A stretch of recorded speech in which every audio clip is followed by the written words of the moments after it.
ಏನೇ ಬರಲಿ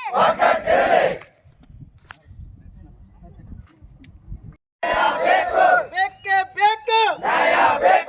ರಾಜ್ಯ ಸರ್ಕಾರದ ಆದೇಶ ಧಿಕ್ಕರಿಸಿದ ಆಡಳಿತ ಮಂಡಳಿಗೆ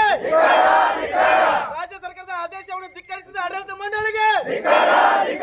ಬೇಕೇ ಬೇಕು ಬೇಕೇ ಬೇಕು ಎಲ್ಲಿವರೆಗೆ ಹೋರಾಟ ಎಲ್ಲಿವರೆಗೆ ಹೋರಾಟ हमारा मांगे पूरी करो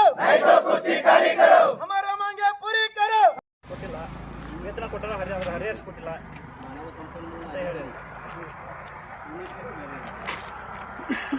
ತಮಿಳುನಾಡು ತುಂಬ್ಕೊಂಡಾರ